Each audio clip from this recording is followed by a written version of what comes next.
Hello there, my name's George English. I'm the Director of Research Through People.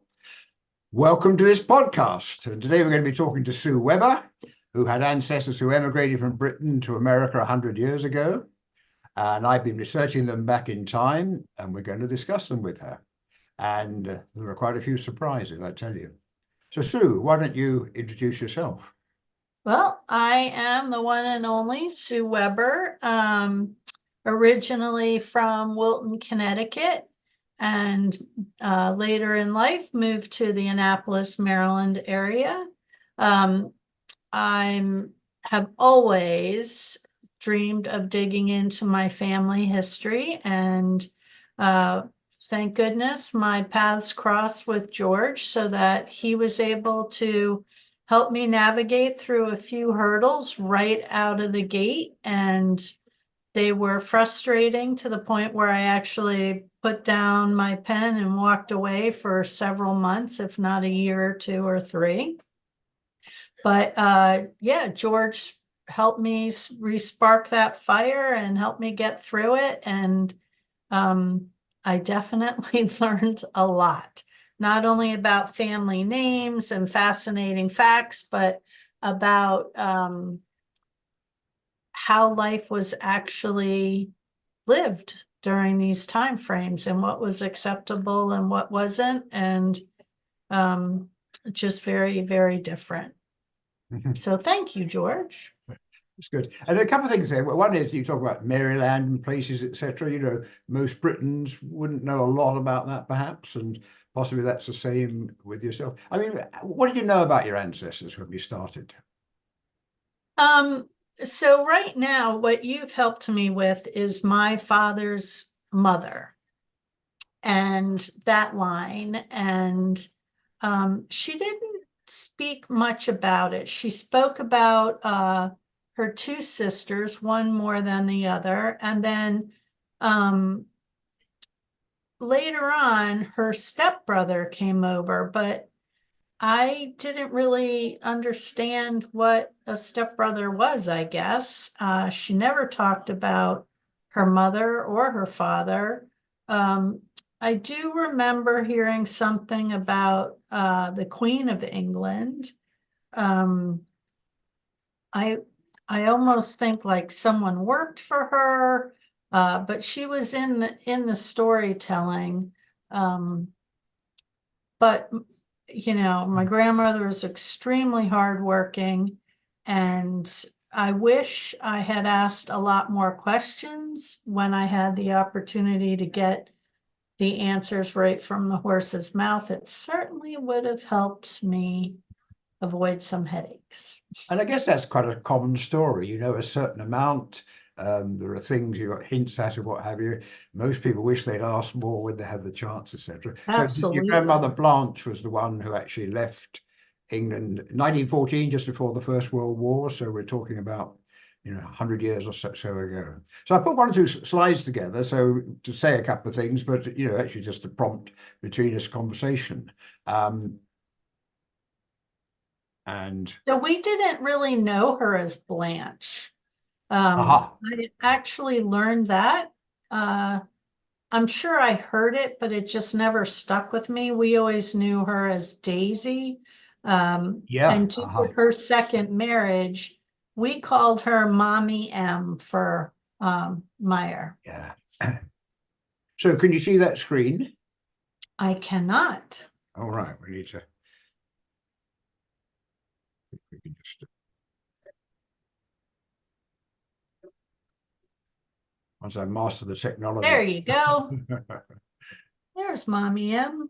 Yeah, and again, is it interesting? In fact, one of the things I wish I could go and talk to people. So don't do that because it's Blanche. Her first name was Daisy, wasn't it? Yes. Daisy Blanche, and then you come across a record Blanche, and you think, can this be the same person? And then it's interesting as a child, you have pet names and things that come up. So that's your grandparents, yes, that's Blanche and Yes.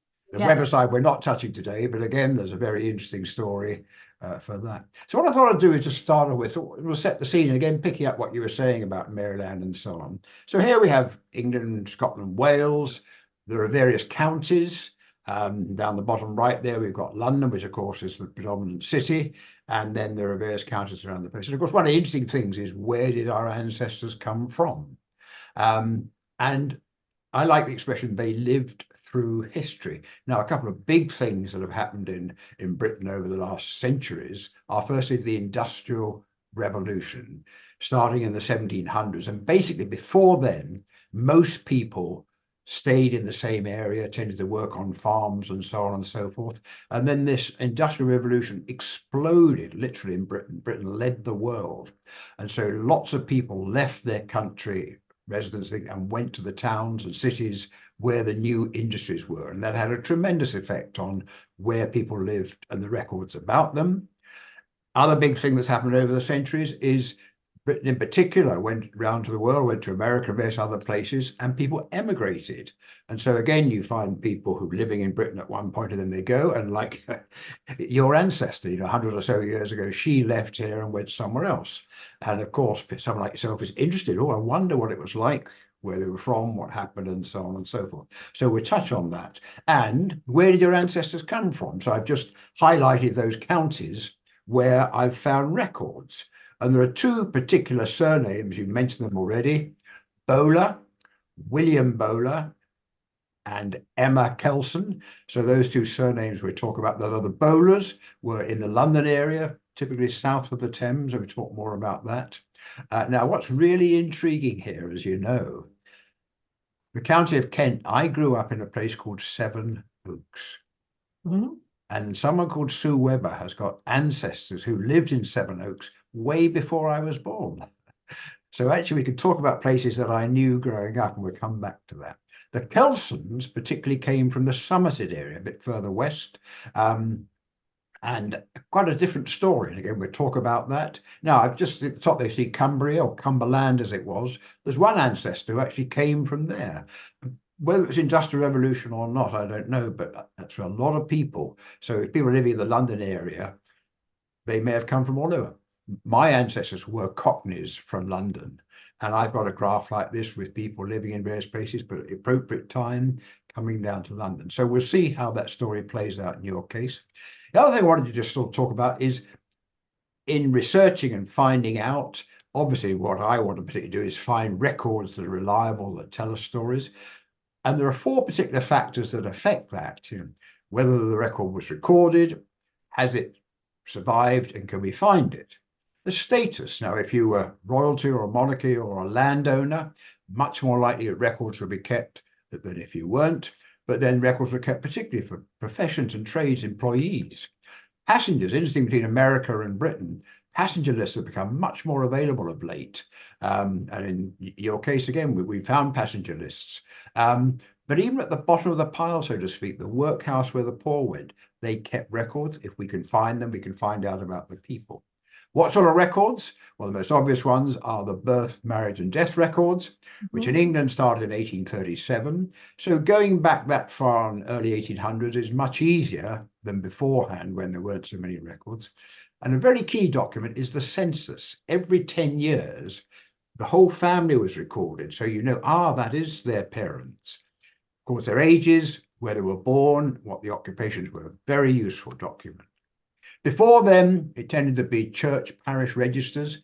When they baptized a child, they would record that and so on. And then there's all sorts of other records, wills, gravestones, and so on. Names, clearly it's much easier to find a name if it's unusual. First name, so there are certain traditions in these sort of things. So we'll see, you've got one or two quite unusual names, one or two quite common ones. And continuity, clearly if the records, the person lived in the same place, much easier to find than if they moved around a lot, although with the internet, it's becoming easier and easier to do that. So what I thought I'd do is start with really where you started. Your great-grandmother, Emma Kelson, now found out that she was born in Camden Town, which is in London now, we would say, but just near the River Thames, and we talk about the Thames quite a lot. And then Rotherhithe, she dies just south of the River Thames. And you told me this interesting story, which is quite unusual, that she had 3 sets of children and 3 different men killed William. And what are the odds against that? But she married the first one, William Wilkinson, They had 2 children. Now, there was a big sushi about a will that, again, you knew quite a lot about, but they broke up, kicked him out, and then in relationships with these 2 other men. You said, I can't find any records of them being married. I haven't been able to find either. So one thinks they probably just lived together, but they did live together. So here are these 3 men in her life, and we'll talk about that. William Bowler is your ancestor, so we'll particularly look at the Bowlers. And so here's Blanche or Daisy Bowler. So she's born 1892, and so 1914, so in her 20s, she goes across to America. And as you know, she lives in New York and dies there. And your great-grandmother, we just mentioned, there we are, that she's born 1866. So we're talking about 150 years ago or something. And there's a photo, which, again, very often the families have photos of the recent people, which, of course, is great in bringing them to life. So we look at the Bowlers. I'll quickly put down where we've got to here. So William Bowler. So he's born in Rotherhithe. His dad's born in Bermondsey, pretty close to each other on the south side of the river. Anne Pringle, his mother's, born in Carlisle in Cumberland, other end of the country. Different story there. And this goes back into the 18th century. So let's have a look at trying to bring this to life a bit. And before I do that, let's briefly in the Kelson. I'm going to come back to the Kelsons, but they're already mentioned. George Kelson lived in Sevenoaks, where I lived in. And basically, he married, had a number of kids with Charlotte Rich. And then she died, and he remarried Mary Ellis, who, again, Mary Ellis is your ancestor. And there's a whole story there. The Ellises, her dad came from London. On the Kelson side, there's some quite interesting families. There's the Whitmores. Now, Gloucestershire is near Somerset. To throw this in, Thomas Kirkwood, I've abbreviated Somerset there, but he's born in the mid-1700s in this place, Beckington in Somerset. So we'll return to them in a moment. And you can see going back in time. So what I thought I would do is, what I find interesting is, are you interested in coming over sometime and Absolutely. My son and I plan to come in the spring of 2025 in April or May. Excellent. Well, I like the Absolutely. expression walking in your ancestors' footsteps, and that's absolutely great. And to an extent, and you've been to Britain before, haven't you? Yes.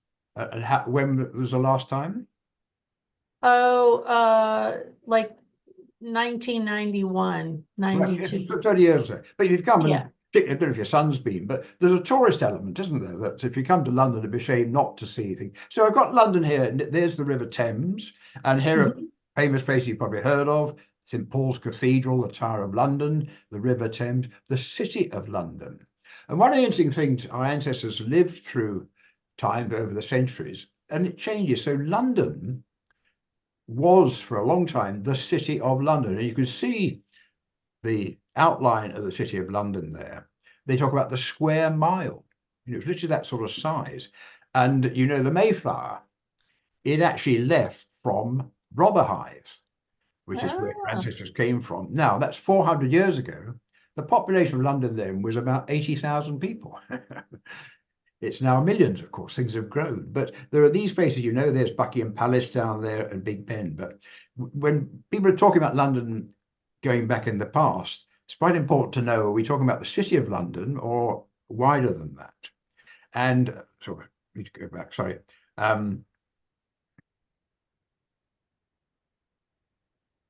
Yes, so I put Bermondsey and Rotherhithe. So your ancestors mostly lived on the south side of the River Thames. River Thames had a very big impact in all sorts of ways, etc. But clearly, if you were coming to London, you would want to see the tourist places as well as your ancestors lived. And there's some quite interesting aspects to that. So I've got an old print here of London.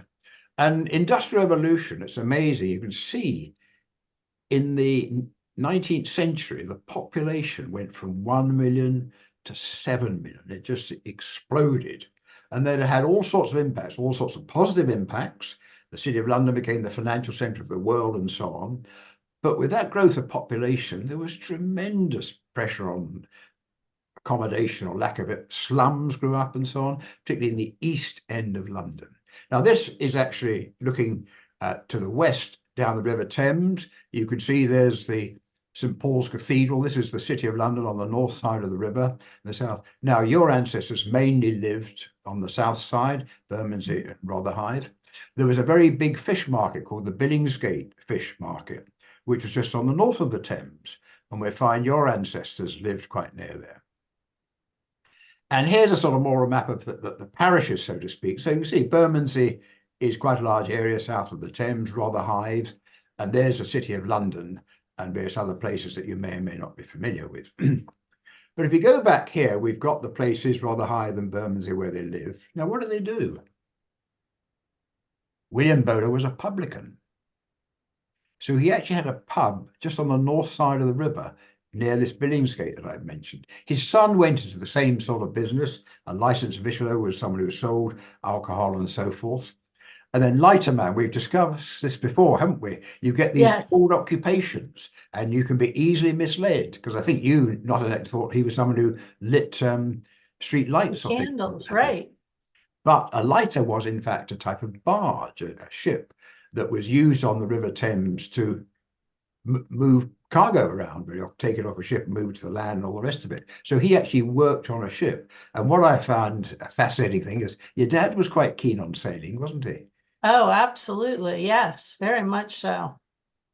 So perhaps it runs in the family.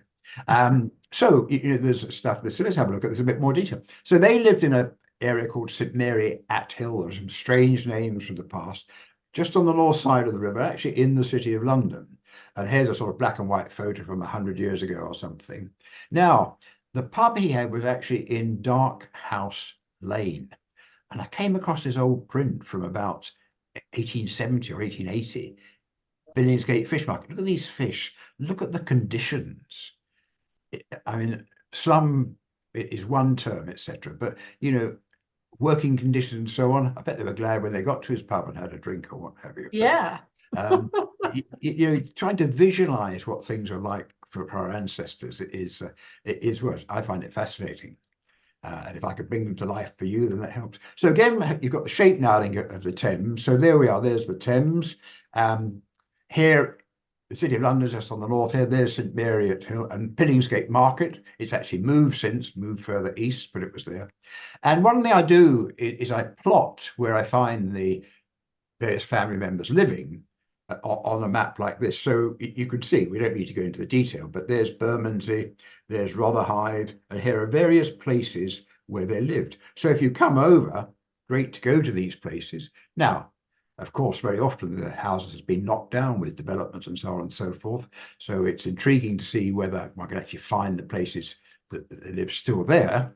But nevertheless, that you'll be able to go to these places and you'll be able to get a feeling for where they're from. Now, any comments on that? We're going to move on from there. No. So there's the bowlers as such. Now, going back in time, you mentioned Sevenoaks.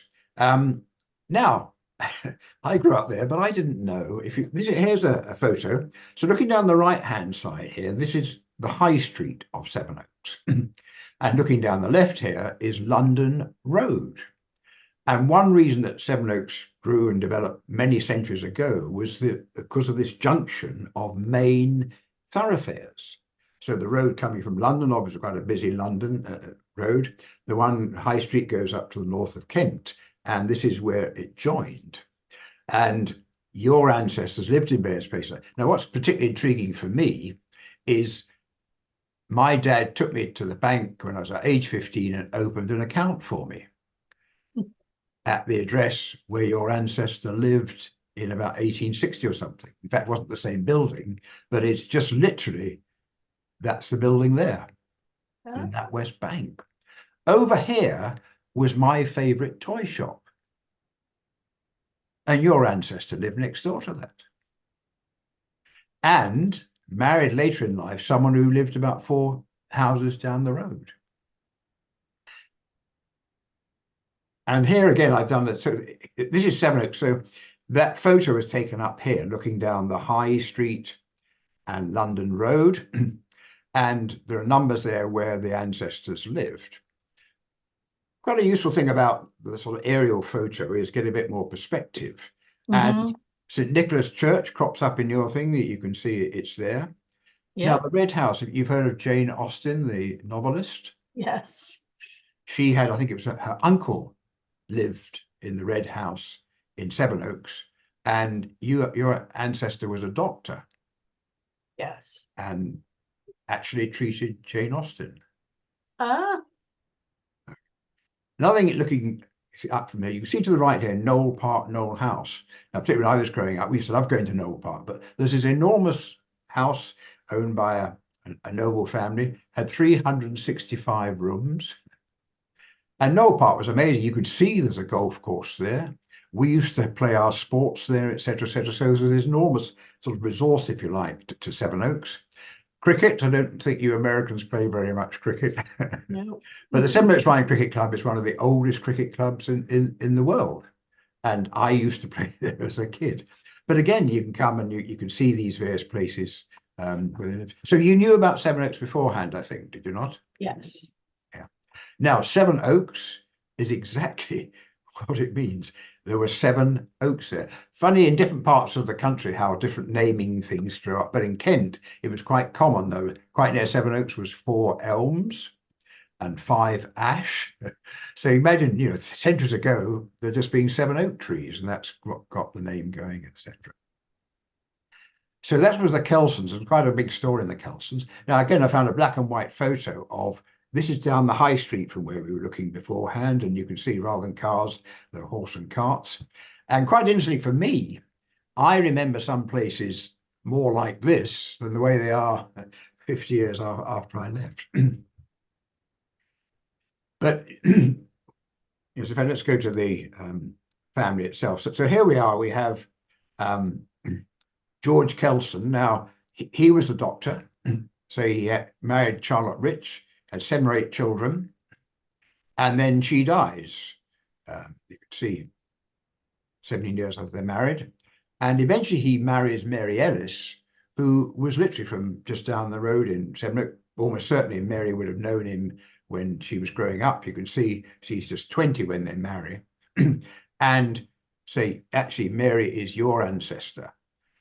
Now, her dad came down from London, and we mentioned earlier on this story that there was a will, and one of the sons of George and Charlotte managed to get Mary's 2 children cut out of the will. And in fact, there are documents of a massive page in the Kew records in London. And well, we can go.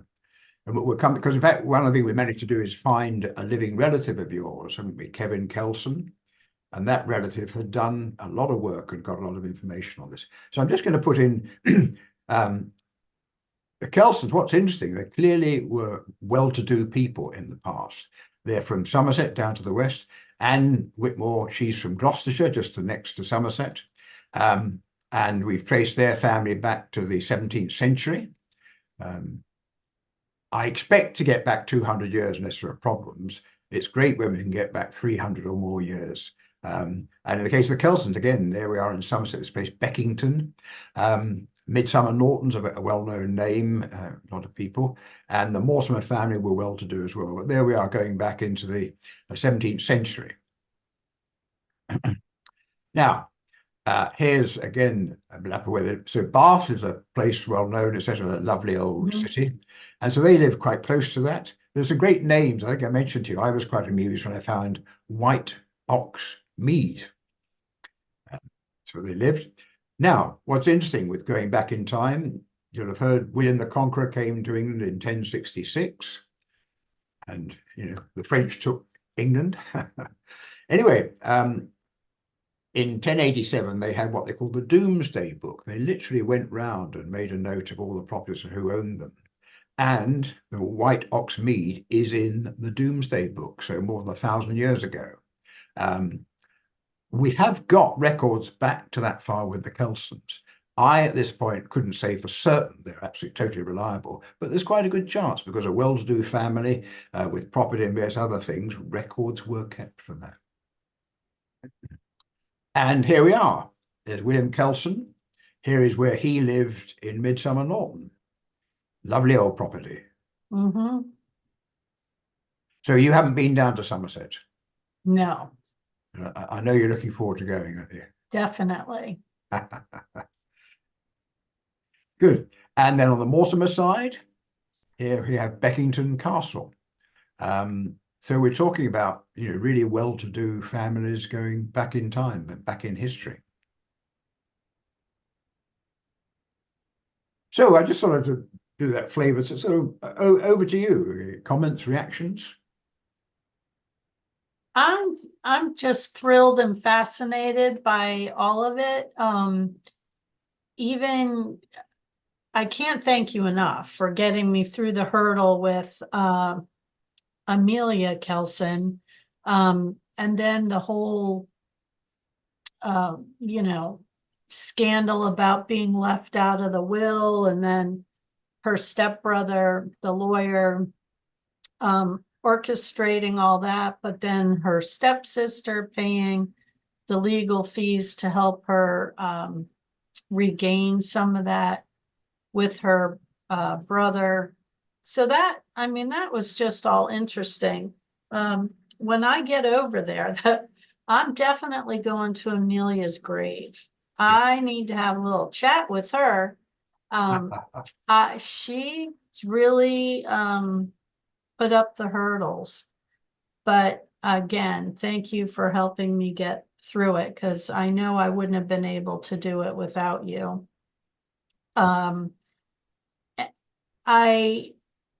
Going through the records, I did enjoy the census and learning what the occupations were. I had to Google a lot of the definitions, and how the record keepers would notate names phonetically, and like Joseph, instead of the PH, it would just be an F.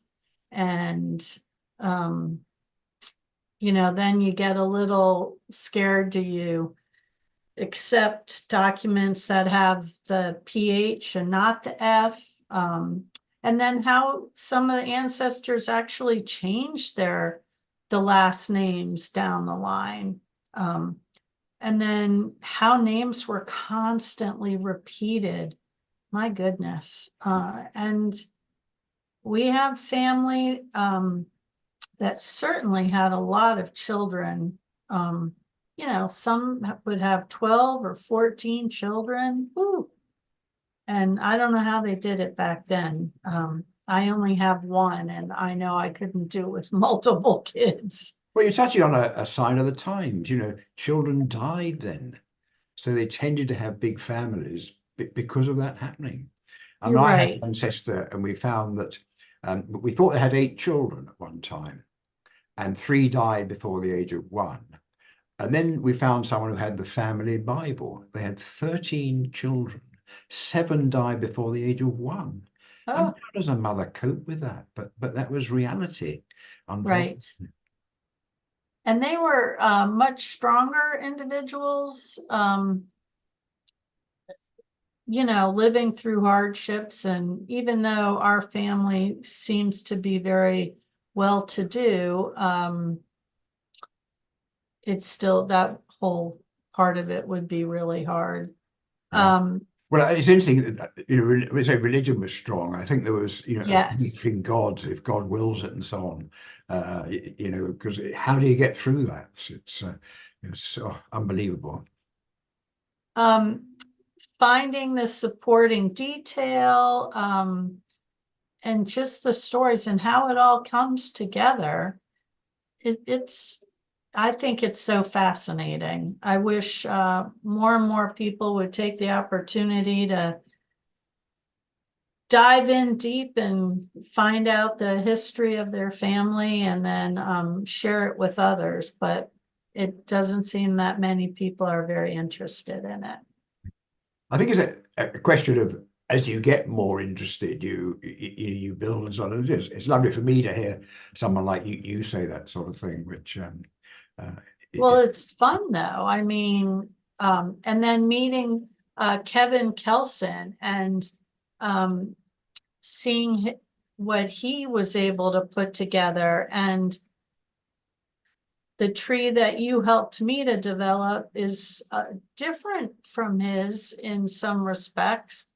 I think ours is right versus his, but, you know, I can't spend any time trying to prove that. But it just goes on and on and on. So, Yeah. That's I probably quite a good point just to wind this conversation up as such. That clearly we'll be in touch. But for anyone who's watching this, that I think well, hopefully they found it interesting, and I think that's quite an interesting point to end on, etc. And so thank you to anyone who is watching. If you do like it, then please subscribe to the Research Through People channel, as it really helps the channel to grow and spread the message, picking up the point that you made, Sue. And we will be in touch, won't we? great. Thanks, George.